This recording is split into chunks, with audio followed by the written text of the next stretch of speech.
Dyslexic genius here. I'm back on the Pathe governor and the screw extraction. And we did all this work to get 2 screws out to clean this. These 2 bearings and the governor. One thing about Pathés, they're a little different than most. They have like you have the weight here, we have a screw that goes through the weight and attaches with a nut. So we have a screw that goes into here with a washer and a nut that attaches to the spring, and you have to take those apart. The other thing is, you want to clean, before you start taking phonographs apart, you want to take a straight razor and you want to just go in here and clean the gunk out, because if the slot in the screw is full of junk, the screwdriver is not going to go in. And on a couple of these, taking them out, I have the burr part on the screw, and that's why it doesn't. Then the screw isn't bottoming out. You want to use the right screwdriver. I'm using a very thin screwdriver to do this. So you'll just come in here.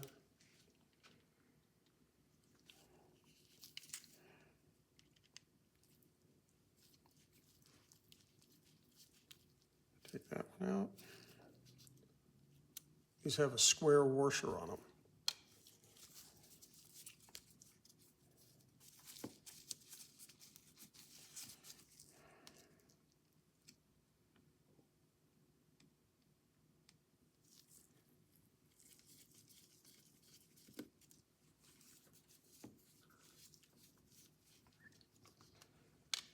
Now, how do we get this apart?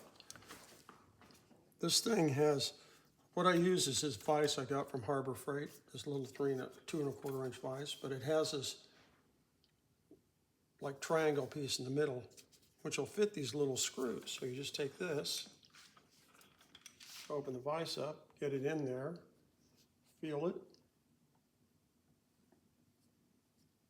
lock the nut down, come in,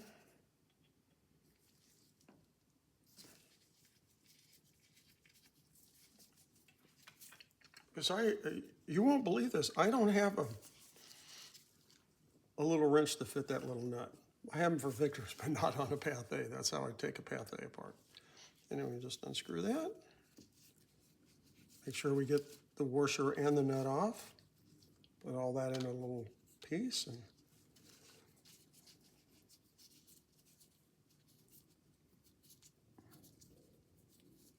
unscrew this little nut. Ah, interesting. We have 2 governor weights.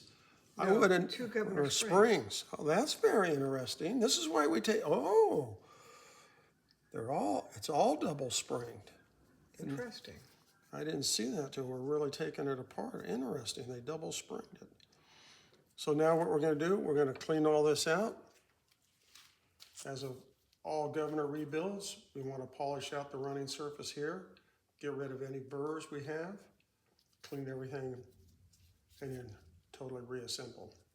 Yes, I will take this screw out and take this end piece off, because everything on this has to be rebuilt and cleaned. And why do we do this? Because we want to check for rust and any other damage on the phonograph. Because when you do one of these, if you do it at home, it's a great accomplishment. But if you're someplace in the world fixing them for people, you know, or doing a little phonograph work for antique stores, remember, your name's on these phonographs when it goes out the door. And you want to make sure that everything's running perfectly smoothly and nicely, and that's my tip for the day.